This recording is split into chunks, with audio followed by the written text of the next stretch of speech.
앤서니 드 멜로라고 하는 작가가 개구리의 기도라고 하는 책을 하나 냈는데요. 거기에 이런 얘기가 있습니다. 한 수도사가 하나님과 깊은 만남을 갖기 위해서 산속으로 들어갑니다. 방해받지 않는 곳에서 기도에 집중하기 위해서 깊은 산속을 찾아갔어요. 밤이 되니까 짐승 소리도 들리고 풀벌레 소리도 들립니다. 그런데 어디에서 나는 건지 개구리들의 우는 소리가 엄청 크게 들렸습니다. 개굴 개굴 개굴 개굴. 기도를 하려고 해도 이 개구리들의 개굴대는 소리 때문에 도저히 집중을 할 수가 없어요. 그 짜증이 났습니다. 저 개구리들 때문에 도무지 기도에 집중을 할 수가 없으니 화가 나서 하나님께 그렇게 불평을 했어요. 하나님, 제가 오랜만에 하나님과 깊은 교제를 하려고 여기까지 왔는데 웬 개구리들이 저렇게 울어서 저를 방해합니까? 저 개구리들의 입을 좀 닫게 해주시든지 어떻게 좀 하나님 조치 좀 해주세요. 그랬더니 하나님께서 응답을 주셨어요. 네 귀에 그렇게 시끄럽게 들리냐? 내가 듣기에는 저 개구리들의 개굴대는 소리가 기도 소리, 찬송 소리도 들리는구나. 네가 오랜만에 열심히 기도하니까 저 개구리들도 너한테 협력하려고 저렇게 울어대는 거다. 이렇게 마음에 응답의 소리가 들렸습니다. 그래서 이 수도사가 회개를 하고 개구리들에게 외쳤습니다. 개구리 형제들이여, 우리 함께 기도하고 찬양합시다. 할렐루야 했더니 개구리들이 개굴 개굴 개굴 같이 찬양을 했다는 겁니다. 그리고 나서 이 수도사의 마음이 참 기쁨을 찾았다는 그런 이야기가 그 책에 있습니다. 여러분, 이 작가가 이 이야기를 쓴 의도는 뭘까요? 우리가 겉으로 들리는 소리만 듣고 판단하지 말아야 되는 것처럼 겉에 보이는 것만 가지고 판단하면 안 된다는 것입니다. 우리는 우리가 가지고 있는 우리의 감각이나 우리의 어떤 감정에 의해서 판단하기가 쉽습니다. 그러다 보면 오해하기가 쉽고 오판하기가 쉽습니다. 우리가 이미 가지고 있는 어떤 감정적인 선입견을 가지고 잘못 판단할 수도 있습니다. 우리를 구원해 주시기 위해서 이 세상에 육신을 입고 오신 예수님의 모습은 겉으로 볼 때에 아름다운 것이 없었습니다. 대단하거나 화려하지 않았습니다. 2절에 보면 그는 주 앞에서 자라나기를 연한 순 같고 마른 땅에서 나온 뿌리 같아서 고운 모양도 없고 풍채도 없은즉 우리가 보기에 흠모할 만한 아름다운 것이 없도다. 아무리 크고 단단한 나무도 처음에 나올 때는 다 새싹으로 나옵니다. 무성한 가지 그리고 멋진 이파리들이 만들어지기 전에 다 연한 순으로 시작합니다. 그래서 연한 순일 때가 가장 약할 때입니다. 지나가는 짐승의 발표도 그 연한 순은 꺾입니다. 그처럼 약한 것이 연한 순입니다. 우리 주님의 모습이 그렇게 약해 보였습니다. 로마 병사들에게 잡혀가시고 채찍에 맞고 고난받으면서도 잠잠하신 주님의 모습이 그렇게 연약해 보였습니다.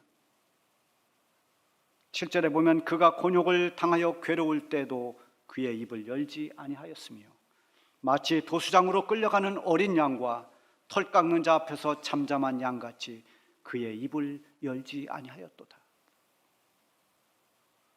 예수님의 그 기적을 보면서 예수님이 행하시는 놀라운 능력을 보면서 이 예수님이야말로 로마로부터 우리를 구원해 낼 수 있는 지상의 왕이라고 여겼던 사람들입니다. 그 사람들이 마치 도수장으로 끌려가는 어린 양처럼 그렇게 잠잠한 예수님의 모습을 보면서 그 약한 모습에 실망을 합니다. 우리를 로마로부터 해방시켜 줄 줄 알았는데 저렇게 약한 모습을 보이다니 화가 났습니다. 실망했습니다. 어떤 사람은 배신감도 느꼈습니다. 그런가 하면 예수님의 모습은 고운 모양도 없고 풍채도 없어서 우리가 보기에 흠모할 만한 아름다운 게 없다고 했습니다. 아무리 봐도 외적으로 멋진 모습이 없습니다. 위풍당당하지 않습니다. 요즘처럼 외모 지상주의가 팽배한 때가 없습니다. 얼마나 외모에 신경을 써야 되는지 모릅니다. 제가 대학교 다닐 때 화장한 여대생들을 한 명도 본 적이 없습니다. 몰래 했는지는 모르지만요. 거의 없었습니다. 안 했습니다. 지금은 우리 청소년들도 화장을 합니다. 우리 남자들도 화장합니다. 그럼 화장하는 것이 나쁘냐? 아닙니다. 화장은 자기를 잘 가꾸는 필요한 것입니다. 문제는 화장을 하는 것이 문제가 아니라 이 시대가 너무나 외모를 중시하는 그런 잘못된 풍조 때문에 사람들이 이 외모에 신경 쓰지 않으면 안 되게 만든다는 것입니다. 그래서 사람들이 자꾸만 이 외모에 집착합니다. 외모를 보고 판단하고 외모를 보고 평가하고 그런 시대이기 때문에 자꾸만 자기를 가꾸지 않을 수가 없습니다. 근데 예수님은 외적으로 볼 때 그렇게 아름다운 모습, 흠모할 그런 모습이 전혀 없었습니다. 예수님을 체포하고 끌고 와서 고문하는 그 로마 병사들보다 덩치도 작아 보였고, 말없이 십자가를 짊어지고 저 골고다 언덕을 올라가면서 쓰러지고 또 쓰러지는 주님의 모습은 마치 연한 순처럼 도수장에 끌려가는 그런 힘없는 어린 양처럼 약해 보였습니다. 그래서 사람들은 예수님을 멸시했습니다. 그를 귀히 여기지 않았습니다. 3절에 보면 그는 멸시를 받아 사람들에게 버림을 받았으며 간고를 많이 겪었으며 질고를 아는 자라. 마치 사람들이 그에게서 얼굴을 가린 것 같이 멸시를 당하였고 우리도 그를 귀히 여기지 아니하였도다. 우리 주님을 귀하게 보지 않았습니다. 멸시했습니다. 무시했습니다. 뿐만 아니라 주님이 당하시는 그 고난이 하나님께 받는 징벌이라고 그렇게 오해하는 사람들도 많았습니다.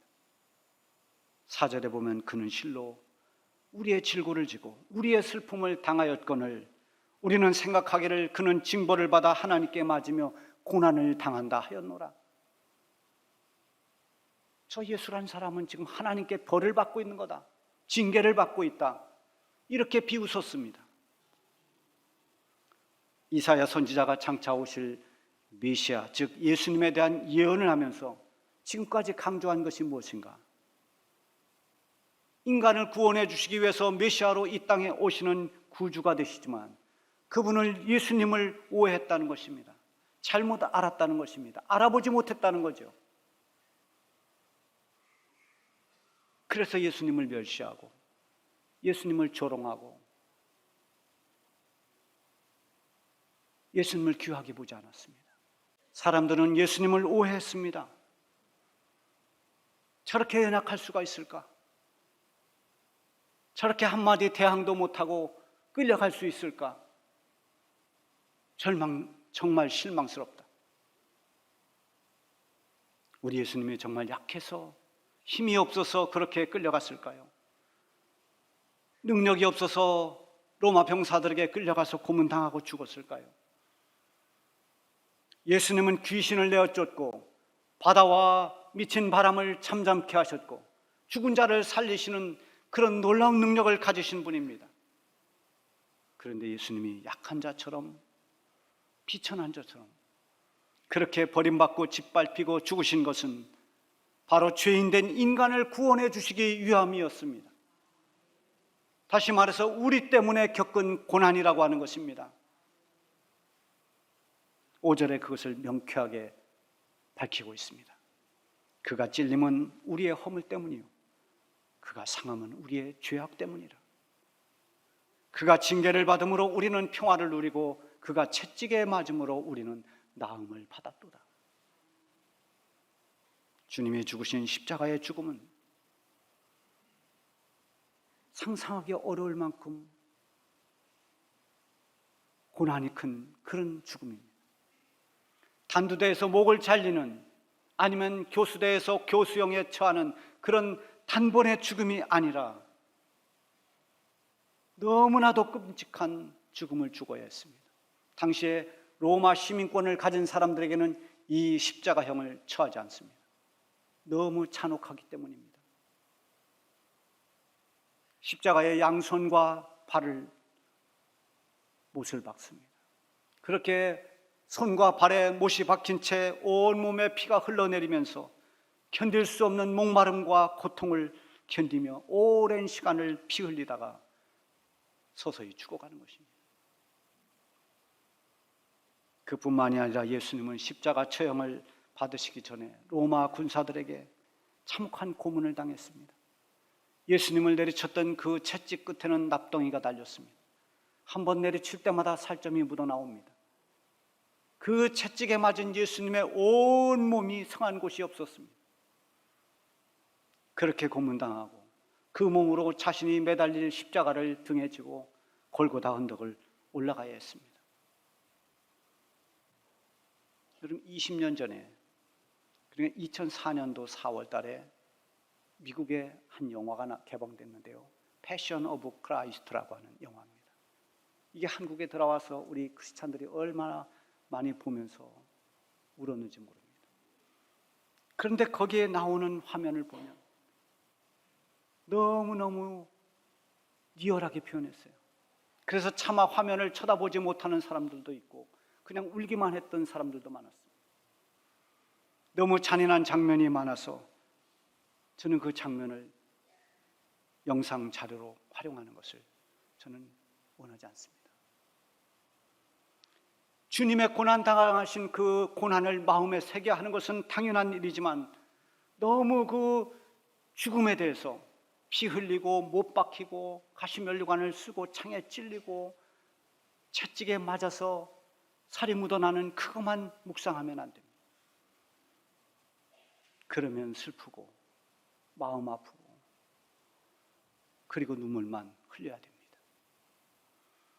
여러분, 고난주간에 우리가 묵상할 것은 예수님 당하신 고난만 생각하면서 슬퍼하기보다는 우리 주님이 왜 고난을 당하셨나, 그 고난의 의미, 고난의 이유를 묵상해야 됩니다.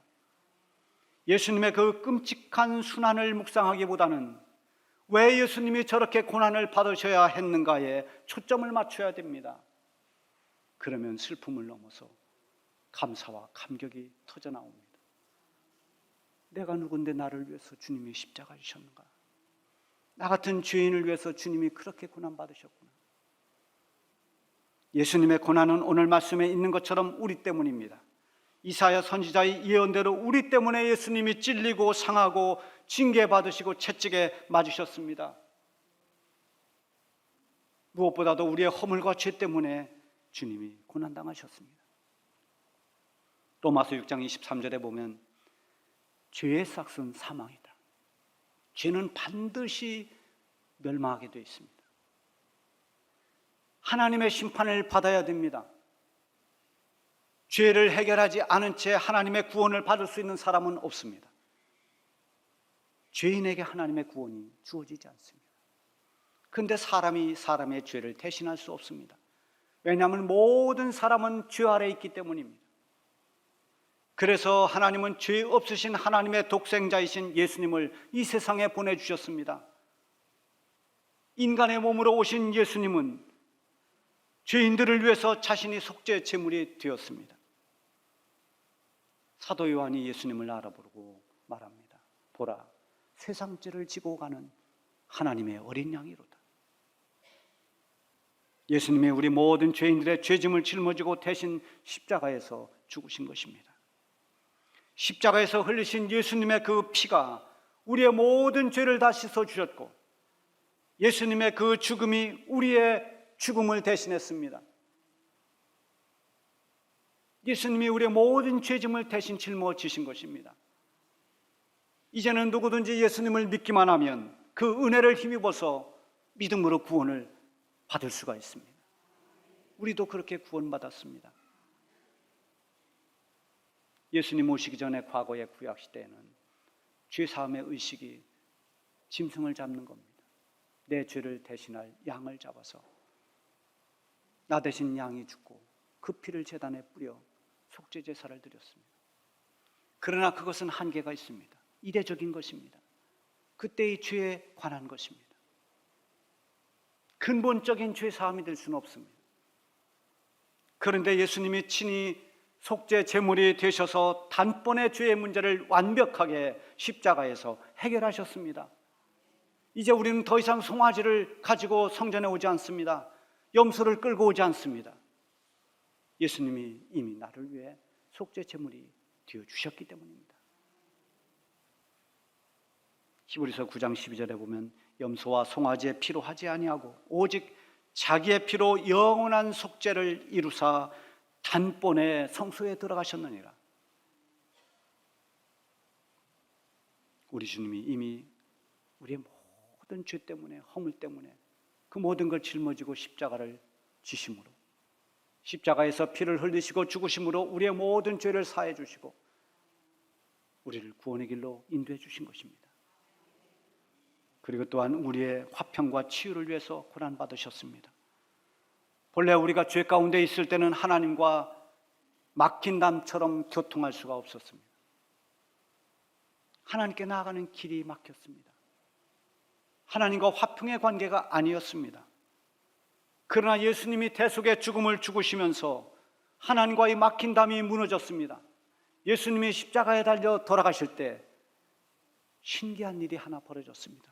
성전을 가로막고 있던, 성소와 지성소로 들어가는 그 사이를 막고 있던 휘장이 갈라졌습니다. 하나님께로 나아가는 그 휘장이 완전히 찢어졌습니다. 이제는 누구든지 예수님의 이름으로 하나님께 나아갈 수 있습니다. 예수님이 하나님께로 나아가는 길이 되어 주셨습니다. 내가 곧 길이요 진리요 생명이니 예수님이 선포하셨습니다. 그래서 우리는 이제 하나님을 아버지라고 부를 수 있는 하나님 자녀가 되었습니다. 영접하는 자 곧 그 이름을 믿는 자들에게는 하나님의 자녀가 되는 권세를 주셨으니 저와 여러분들은 이제 하나님의 자녀된 권세를 가지고 사는 것입니다. 누구 때문에 이런 은혜를 우리가 누립니까? 십자가에 죽으신 예수님 때문입니다. 이것을 성경은 하나님과 화평의 관계가 이루어졌다고 말씀하고 있습니다. 더 나아가서 십자가의 죽음을 통해서 우리의 죄짐뿐만이 아니라 질고의 짐까지 예수님이 다 짊어지셨습니다. 예수님의 이름으로 치유되고 회복되고 변화되는 은혜가 주어지는 것입니다. 예수님의 고난은 결국 나 때문에, 나를 위한 하나님의 사랑 때문에 당하신 고난입니다. 맥스 루케이드 목사님이 쓴 책에 이런 말이 있습니다. 못이 예수님을 십자가에 매달리게 한 것이 아니라 하나님의 사랑이 그렇게 했다. 하나님의 사랑이 예수님을 십자가에 매달리게 했습니다. 우리가 부르는 찬송가 143장에 내 지은 죄 다 지시고 못 박히셨으니 웬 일인가 웬 은혜인가 그 사랑 크셔라. 예수님의 고난은 우리를 사랑하시기 때문입니다. 우리를 용서해 주시고 우리를 구원해 주시려고 주님은 그 모진 고난도 죽음도 마다하지 않고 잠잠히 묵묵히 그 십자가의 길을 걸어가셨습니다. 우리를 위해 채찍을 맞으시고 우리를 위해 십자가를 두려워하지 않고 사랑으로 그 길을 가셨습니다. 주가 싫어 거역한 우리를 위해 고통당했네. 주가 싫어 멸시한 우리를 위해 죽음 당했네. 무엇을 위한 사랑인지 무엇을 바란 희생인지 당신은 사랑의 눈먼 주님, 겸손의 왕이라는 찬양 가사입니다.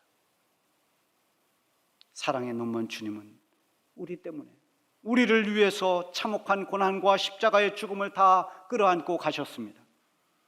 그가 찔림은 우리의 허물 때문이요 그가 상함은 우리의 죄악 때문이라.